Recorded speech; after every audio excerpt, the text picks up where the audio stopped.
क्या होता है डीएससी? कहाँ इसका यूज़ किया जाता है? कौन-कौन सर्टिफाइंग अथॉरिटीज़ हैं इंडिया के अंदर? एंड इसके अलावा क्या इसका फ़ीस स्ट्रक्चर रहा करता है? आज के सेशन में हम लोग कंप्लीट इन्फॉर्मेशन लेंगे रिगार्डिंग डीएससी। चलिए इससे शुरुआत करते हैं आज के सेशन की और सबसे पहले हम लोग बात करें इसके यूज़ की, तो ये आपका ट्रेडमार्क फाइलिंग के यूज़ में भी आता है, आईटीआर फाइलिंग में भी यूज़ में आता है, जीएसटी फाइलिंग में भी यूज़ में आता है, पीडीएफ साइनिंग आपको किसी पीडीएफ को ऑथेंटिक करना है तो वहाँ पे भी डीएससी का यूज़ आप लोग कर सकते हैं। पेटेंट फाइलिंग के टाइम पे भी ये यूज़ में आता है, ईपीएफ, ईएसआई फाइलिंग में भी यूज़ में आता है, टीडीएस रिटर्न फाइलिंग में भी यूज़ में आता है, कंपनी इनकॉर्पोरेशन के केस में भी डायरेक्टर के डीएससी बना करते हैं, एलएलपी में भी डीएससी बना करते हैं। ठीक है सर, मैं बात करूँ आरओसी कंप्लायंस में भी इसका यूज़ किया जाता है, ई-टेंडर में अगर अप्लाई कर रहे हैं तो वहाँ पे भी इसका यूज़ होता है, डीजीएफटी इम्पोर्ट एक्सपोर्ट के केस में भी डीएससी का यूज़ होता है। इसके अलावा कोई भी अदर गवर्नमेंट पोर्टल पे भी डीएससी की रिक्वायरमेंट कई बार रहा करती है। ठीक है सर, अब मैं बात कर लेता हूँ क्या यहाँ पे डीएससी की डेफिनेशन रहा करती है? DSC is a combination of digital certificate issued by licensed certifying authority. Sir क्या कोई भी यहाँ पे डीएससी बना सकता है? नहीं सर।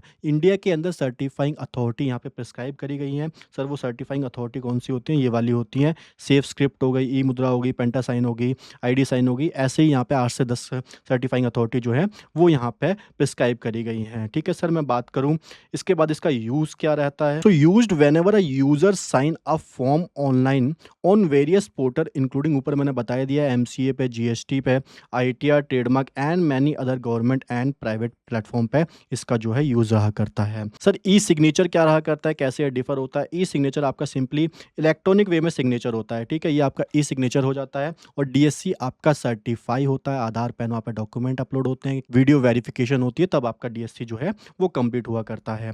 ठीक है सर, इसके बाद मैं बात करूँ लीगल वैलिडिटी क्या रहती है? तो DSC provide the highest level of authenticity and legal validity under the informational technology act making legal equivalent to the physical signature. मतलब पहले के ज़माने में क्या होता था, यहाँ पे फिजिकल सिग्नेचर हुआ करते थे।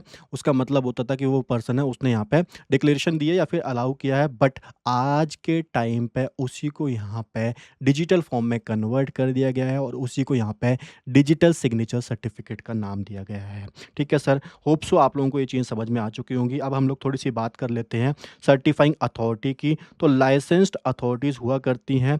CA in India are licensed under a section number 24 of the information technology act 2000। They are authorized by the controller of certifying authorities to issue a digital signature certificate। ठीक है sir, class 3 का DSC भी बना करता है। इसके अलावा signing का इनक्रिप्टेड वाला भी होता है। बाकी इंपोर्ट एक्सपोर्ट वाले केस में जो डीजीएफटी वाला बनता है वो अलग रहा करता है। ठीक है सर, ये आपकी जो लाइसेंसिंग अथॉरिटी होती है ये मैंने आपको बता ही दिया है। ठीक है, ये यहाँ पे प्रिस्क्राइब करी गई हैं। अब मैं बात कर लेता हूँ टाइप्स ऑफ डीएससी कैसे रहा करते हैं। देखो, अगर आपको ट्रेडमार्क फाइलिंग करनी है, आपको आईटीआर फाइलिंग करनी है, आपको जीएसटी फाइलिंग करनी है, पीडीएफ पे साइन करना है, कंपनी इनकॉर्पोरेशन में जो डायरेक्टर के डीएससी बना करते हैं और आरओसी कंप्लायंस के लिए यहाँ पे आपका नॉर्मल साइनिंग वाला डीएससी बना करता है। क्लास 3 का 1 साल का 2 साल का जो भी आपको रिक्वायर्ड है वो बन जाता है। अगर आपको ई टेंडर एक्टिविटी करनी है और सिक्योर बिडिंग करनी है तो वहाँ पे साइनिंग वाला और इंक्रिप्शन डीएससी आपका बना करता है। अगर इंपोर्ट और एक्सपोर्ट वाला केस है वहाँ पे आपको इसको यूज़ करना है तो आपका डीजीएफटी वाला जो डीएससी है वो बना करता है। मेजरली जो यूज़ होता है वो यही वाला होता है। ठीक है, क्लास 1 और क्लास 2 तब रहे नहीं, यहाँ पे क्लास 3 जो है वो अब जनरली बना करते हैं। ठीक है सर, अब मैं बात कर लेता हूँ इसकी कॉस्टिंग की। देखो, अगर आप यहाँ पे डीएससी बनवाने जाते हो इन सर्टिफाइंग अथॉरिटी से सीधे, तो वहाँ पे भी मैं आपको पर प्राइस जो है वो चेक करवा दूँगा। बट इनकी जो फ़ीस रहा करती है वो सर्टिफ़िकेट वाली फ़ीस रहती है। ठीक है, उसके बाद आपको ये सर्टिफ़िकेट अलाउ कर देते हैं, बट आपको उस सर्टिफ़िकेट को अपने पास कंटेन भी करना होता है। सर किसमें कंटेन करोगे? तो यूएसबी टोकन होता है। सर ये यूएसबी टोकन कैसे दिखा करता है? तो आप लोगों को मैं दिखा भी देता हूँ। ये आपका यूएसबी जो टोकन होता है वो रहता है, इसके अंदर आप लोग जो सर्टिफिकेट है उसको डाउनलोड कर सकते हो। उसके बाद आपकी टोटल यहाँ पे डीएससी की कॉस्ट आ जाती है। बट मैं बात करूँ यहाँ पे कॉस्ट की, तो मार्केट में अगर आप डीएससी लेने जाओगे तो आपका 2000 से 2500 का डीएससी आपको पड़ेगा। ठीक है सर, अगर आप लोग ई फाइल ईज़ के द्वारा अपना डीएससी जो वो बनवाते हो तो उस केस में आपकी जो डीएससी की कॉस्ट है वो 1500 आएगी। मैं बात करूँ बिज़नेस पार्टनर को ये अलाउ करते हैं, बिज़नेस पार्टनर बिकॉज़ बल्क में डीएससी बनाते हैं पूरे साल के अंदर। दैट्स व्हाई उनको जो कमीशन कंसेशन वगैरह वो अलाउ किया जाता है। इसके अलावा टोकन वगैरह पे भी थोड़ी कंसेशन मिला करती है। दैट्स व्हाई उस केस में जो बिज़नेस पार्टनर होते हैं उनको थोड़ा बेनिफिट एक्स्ट्रा अलाउ किया जाता है। मैं बात करूँ वही बेनिफिट हम लोग यहाँ पे कस्टमर को भी अलाउ करते हैं, लाइक 40% अगर हमको वो सेविंग होती है तो 40% में से हम 20% कस्टमर को अलाउ कर देते हैं और यहाँ पे 1500 का आपका डीएससी आपके एड्रेस पे पहुँच जाता है। ठीक है सर, आप लोग यहाँ पे ई-फाइल ईस्ट से भी डीएससी बनवा सकते हो एंड अगर आप लोग सर्टिफाइंग अथॉरिटी से बनवाना चाहते हो डायरेक्ट तब भी बनवा सकते हो, कोई भी इश्यू नहीं है। ठीक है, अब मैं आपको इनके ऑफिशियल वेबसाइट पे एक बार प्राइस वगैरह दिखा देता हूँ एंड बेसिक स्ट्रक्चर दिखा देता हूँ कि किस तरीके से आपको डीएससी जो है वो बनाना होता है। सो हम लोग सबसे पहले ई मुद्रा के जो सर्टिफाइंग अथॉरिटी है उसके पोर्टल पे चलते हैं। यहाँ पे ई मुद्रा पे आप लोग आइएगा, यहाँ पे आप लोग जो भी क्लास सेलेक्ट करोगे, ठीक है, यहाँ पे आप यूज़र टाइप सेलेक्ट करोगे, उसके बाद सर्टिफिकेट टाइप सेलेक्ट करोगे।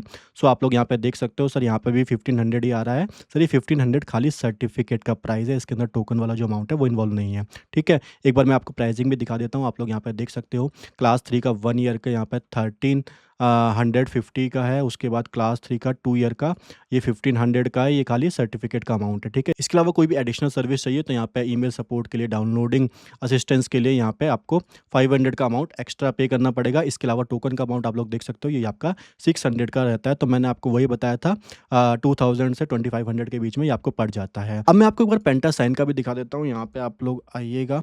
ठीक है, ये आपका पेंटा साइन का है, इसको आप लोग ओपन कर लीजिए। यहाँ पे भी इसकी प्राइसिंग मैं आपको एक बार दिखा देता हूँ। अप्लाई डीएससी पे आप लोग क्लिक करोगे, इस पे आप लोग मोबाइल नंबर डालना, देन फिर कैप्चा कोड यहाँ पे फिलअप कर देना, देन ओटीपी आएगा इस मोबाइल नंबर के ऊपर, उससे वेरीफाई कर दीजिए। ये आपका डीएससी मेकिंग का जो डैशबोर्ड है वो ओपन हो चुका है। यहाँ पे आप लोग देख सकते हो, आपको इंडिविजुअल के लिए करना है तो उसको सेलेक्ट कर लीजिए। कैसे करना है, सो अप्लाइंग यूजिंग पेन करके। अब यहाँ पे आप लोग क्लास सेलेक्ट कीजिएगा, क्लास 3 अवेलेबल है। इसके अलावा साइनिंग वाला चाहिए तो साइनिंग वाला, इंक्रिप्शन वाला भी मिल जाता है और कॉम्बो वाला भी आपको यहाँ पे मिल जाता है। ठीक है, तो मेनली यहाँ पे साइनिंग वाला यूज़ में होता है। उसके बाद कितने साल के लिए चाहिए, ठीक है, ये आपका अमाउंट यहाँ पे आ जाता है, ये सर्टिफिकेट का अमाउंट है खाली। इसके अलावा अगर आपको टोकन चाहिए, ठीक है, सो टोकन भी आप लोग यहाँ पे सेलेक्ट कर सकते हो, ये 600 वाला टोकन है। उसके बाद शिपिंग आपको करवानी है तो शिपिंग का यहाँ पे एडिशनल चार्ज रख के इसको यहाँ पे सबमिट कर दीजिए। ये आपका देख सकते हैं, ये आपका अप्रॉक्स वही पड़ गया है 2111। इसके अलावा अगर आपको कोई भी असिस्टेंट सर्विस भी चाहिए तो आपको यहाँ पे यस कर दीजिए, उसके चार्जेस आपके यहाँ पे अलग आ जाते हैं। आप लोग देख सकते हैं, आपका यहाँ पे 2000 से 2500 के बीच में ही बैठता है। ठीक है सर, आपको डिटेल क्या क्या फिलअप करनी होती है, यहाँ पे आप लोग जैसे ही नेक्स्ट करोगे, इसके बाद जो भी डिटेल होती है आपकी आधार की, पैन की, आपको यहाँ पे सिंपली फिल करके चलनी है। उसके बाद एप्लीकेंट सर्टिफिकेट डिटेल यहाँ पे जैसे आप सेव एंड सबमिट करेंगे, ये तो बेसिक डिटेल जाएंगी, जो भी पैन पे नेम है, डेट ऑफ बर्थ है, एप्लीकेंट की मेल आईडी के ऊपर यहाँ पे ओटीपी जाएगा, ओटीपी से वेरीफाई कर दीजिएगा। उसके बाद जो भी सिटी है, जो भी स्टेट है, यहाँ पे एड्रेस डाल दीजिए। उसके बाद कोई बिजनेस पार्टनर है तो यस करना है, अदरवाइज यहाँ पे नो करके सिंपली आगे बढ़ जाना है। ठीक है सर, उसके बाद यहाँ पे आप लोग सबमिट कर दीजिए एप्लीकेशन फॉर्म को, देन फिर वीडियो वेरिफिकेशन कर दीजिए, देन पेमेंट कर दीजिए। उसके बाद यहाँ पे सर्टिफाइंग जो अथॉरिटी होती है उसका काम चालू हो जाता है, वो यहाँ पे आपको अप्रूवल देती है। उसके बाद आपका ई साइन वेरिफिकेशन जो सर्टिफिकेट है वो अलाउ कर दिया जाता है, जो भी आपने ले रखा है, टोकन वाला लेकर, देन टोकन के साथ आपके एड्रेस पे वो पहुंच जाता है। ठीक है सर, अब मैं बात करता हूँ ई फाइल ईस्ट से कैसे आप लोग डीएससी ले सकते हो। आप लोगों को सिंपली ई फाइल ईस्ट की वेबसाइट पे आना है, www.efaileast.com। यहाँ पे आप लोगों को डैशबोर्ड पे ही देखने को मिल जाता है बाय डीएससी का ऑप्शन। तो यहाँ पे आप लोग प्राइस देख सकते हो, 1500 का प्राइस है। ठीक है, इसके अलावा क्लास 3 का डीएससी 2 ईयर्स का फॉर इंडिविजुअल के लिए। डॉक्यूमेंटेशन असिस्टेंस, मेरी जो टीम है आपसे डॉक्यूमेंट कलेक्ट कर लेगी, आधार पैन जो भी उनको इन्फॉर्मेशन चाहिए वो मांग लेगी। वीडियो वेरिफिकेशन कैसे करनी है उसमें भी सपोर्ट करेगी। टोकन भी इसके अंदर आपको मिलेगा एंड आपके एड्रेस पे ये token with in 5 to 7 days के अंदर पहुंच जाएगा। So thank you so much guys. आज के सेशन में हम लोगों ने समझा कि किस किस केस में डीएससी का यूज़ रहा करता है, किस तरीके से बना करता है, कैसे यहाँ पे फीस स्ट्रक्चर रहा करता है। ऐसे ही इन्फॉर्मेटिव वीडियो के लिए अभी सब्सक्राइब कीजिए ई फाइल इसको। Thank you so much guys, bye bye, take care.